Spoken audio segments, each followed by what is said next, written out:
Hello friends, कैसे हैं आप सभी। उम्मीद करती हूँ बहुत अच्छे होंगे।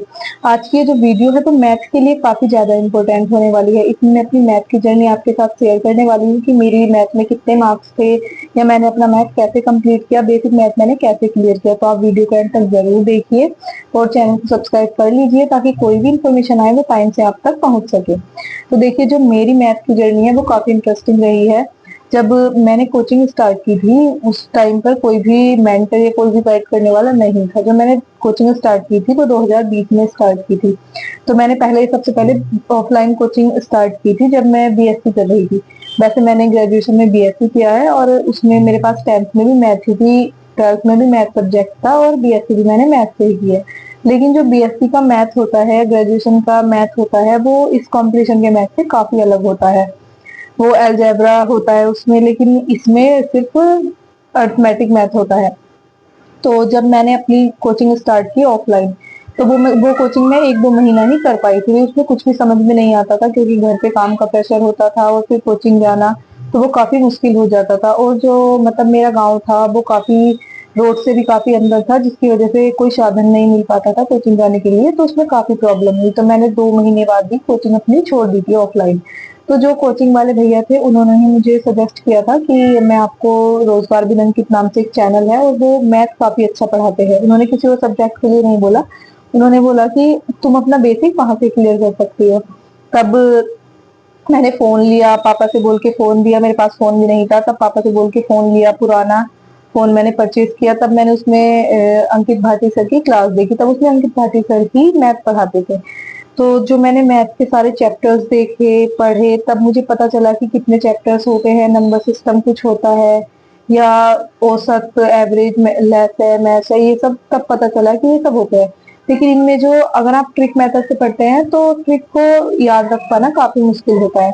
तब मैंने जो बुक परचेज की थी वो आर एस अग्रवाल मैंने बुक ली थी। और मैंने जो बुक परचेज की है मैथ्स की अब तक किसी भी एग्जाम की तैयारी के लिए, तो वो मैंने 2 या 3 ही बुक परचेज की है। सबसे पहले मैंने R S Agarwal book purchase की थी, उससे ही सारे प्रैक्टिस वगैरह किए। उसके बाद मैंने जब दिलीप लिस्ट का एग्जाम दिया तो मैंने दिलीप लिस्ट के 4 प्रैक्टिस सेट मंगाए थे, जिसमें मैथ की बुक नहीं थी, प्रैक्टिस सेट था चारों सब्जेक्ट के लिए।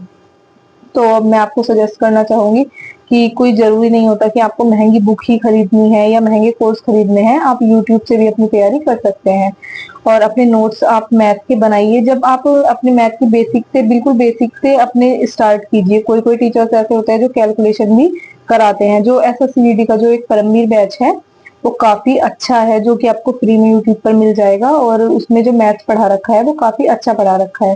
तो आप उससे अपना बेसिक क्लियर कीजिए। आप अपने मैथ के भी नोट्स बनाइए, जो भी आप क्वेश्चन करते हैं या ट्रिक, सर कोई ट्रिक बताते हैं तो आप वो पढ़िए। उसके बाद जब आपका चैप्टर कंप्लीट हो जाए तो आप उसके टाइप वाइज क्वेश्चन की प्रैक्टिस कीजिए। पहले आप इजी कीजिए, फिर इजी टू मॉडरेट कीजिए, फिर हार्ड कीजिए। जो आपका ज्यादा हार्ड लगता है तो आपको जरूरी नहीं है कि उस पर टाइम वेस्ट करना है, आप उसे स्किप कर सकते हैं। क्योंकि जो दिलीप लिस्ट में जो मैथ्स आया था वो 2020 में काफी हार्ड था, लेकिन 2023 वाला जो मैथ है काफी इजी आया था। अब इस 2026 में कुछ कह नहीं सकते कैसा आएगा। तो जब आपके सारे चैप्टर्स आपके कंप्लीट हो जाए तो आप उनके प्रैक्टिस सेट लगाइए, आप मॉक टेस्ट लगाइए, मिनी मॉक टेस्ट लगाइए। और जो क्वेश्चन आपके गलत होते हैं, आपको लगता है कि आपके इस चैप्टर्स में वीकनेस है, यही क्वेश्चन आपके बार बार गलत हो रहे हैं, तो आप उन्हीं पर रिवीजन कीजिए कि अगली बार आपका वो क्वेश्चन गलत ना हो, कोशिश कीजिए। और जो आपको नहीं आता, कैलकुलेशन में कोई गड़बड़ होती है, तो आप उसे स्किप कर दीजिए। क्योंकि जब आप एग्जाम अटेम्प्ट करते हैं तो माइंड पे इतना प्रेशर रहता है कि समझ में नहीं आता। तो जब आपको क्वेश्चन समझ नहीं आता तो आप उसे स्किप कर दीजिए, तथा आप जब पेपर कंप्लीट हो जाए तो दोबारा से एक बार चेक कीजिए। तो तब माइंड का प्रेशर कम हो जाता है, फ्री माइंड हो जाता है कि मेरा एग्जाम कंप्लीट हो गया, तब वो सॉल्यूशन अपने आप ही निकल जाता है। तो मैं आपको यही सजेस्ट करना चाहूंगी कि आप कोई सी भी बुक ले लीजिए मैथ्स के लिए। सभी बुक्स में एक जैसा दिया होता है, लेकिन जो बेस्ट बुक है वो आर एस अग्रवाल की ही जो मैंने पढ़ी है।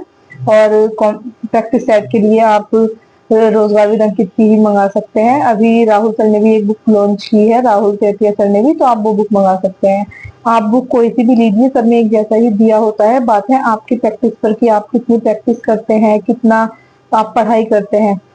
तो पहले बेसिक कंप्लीट कीजिए, फिर मॉक टेस्ट लगाइए, प्रैक्टिस सेट कीजिए, अपनी कमजोरियों को देखिए, बस यही आपको मैथ में करना है। इससे आप 15/14 या 15/15 में आप कर सकते हैं। तो आप अपनी तैयारी को अच्छे से कीजिए। अगर आपको किसी और सब्जेक्ट में प्रॉब्लम है तो कमेंट करके जरूर बताइए।